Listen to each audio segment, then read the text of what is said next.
веды ў сучасным свеце. У інфармацыйнай цывілізацыі стане вызначальным. Яго першапачатковае значэнне раздзел узноўніка.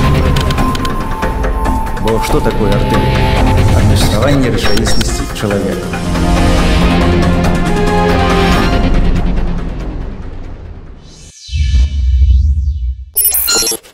Вітраж. Арнаментальная альбо сюжэтная дэкаратыўная кампазіцыя са шкла. У сярэднявеччы вітраж звалі найвышэйшым з мастацтваў, чароўным вэлюмам, накінутым паміж пякучым святлом нябёсаў і чалавекам, каб сцішыць невыноснае ззянне ісціны да ўзроўню чалавечай слабасці. У сярэднявеччы на выраб вітражоў для аднаго будынку сыходзілі дзесяцігоддзя. Вітражысты жылі і працавалі арцелямі, дзе ў кожнага была свая задача. Хтосьці рэзаў шкло, хтосьці вырабляў свінцовыя контуры, хтосьці распрацоўваў малюнак. Тэхналогіі новага часу прыкметна палегчылі вытворчасць вітража, і з калектыўнага ён перайшоў у разрад індывідуальных мастацтваў. У канцы 19 стагоддзя мадэрністы распрацавалі цэлую міфалогію шкла. У іх інтэрпрэтацыі празрыстыя карціны сімвалізавалі мяжу двух светаў.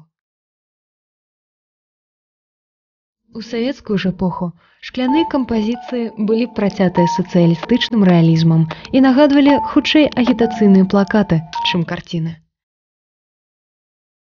Сёння ў Беларусі і ва ўсім свеце вітражы шырока выкарыстоўваюцца для афармлення інтэр'ераў.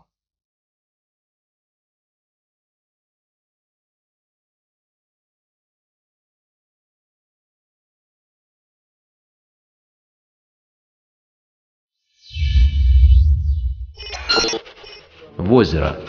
Замкнёнае паглыбленне сушы, у якім назапашваюцца паверхневыя і падземныя воды.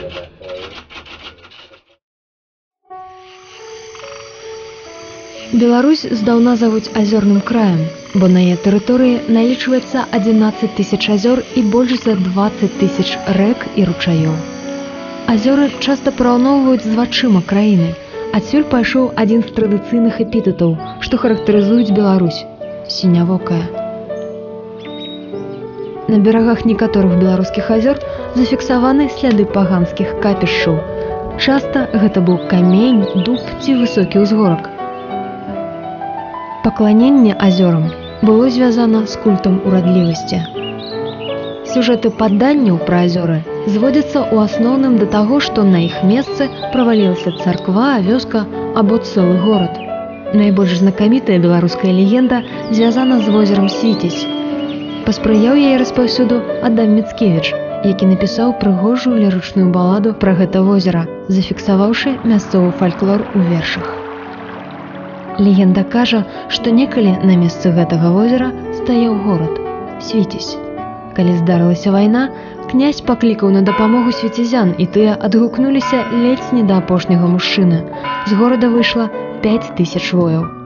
Як сцвярджае старадаўняя легенда, пасля таго, як мужчыны пакінулі горад, пад сцены Свіцязі прыйшлі ворагі і пачалі штурм гарадскіх сцен.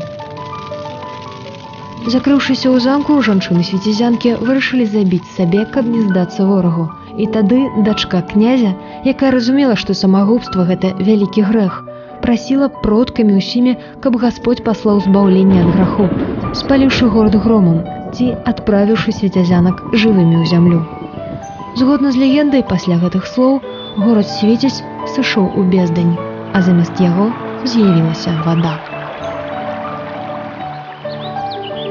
Цікава, што Свіцязь – гэта возера карставага паходжання, і ўтварылася яно ў выніку правалу адкладанняў у падземнай пустэчы. Такім чынам, возера Свіцязь, як і сказана ў легендзе, утварылася з-за таго, што частка тэрыторыі раптоўна сышла пад зямлю. Аднак падзеі гэтыя, згодна з навуковымі дадзенымі, адбываліся прыкладна 10 000 год таму, і наўрад ці легенда звязана з успамінамі сведкаў.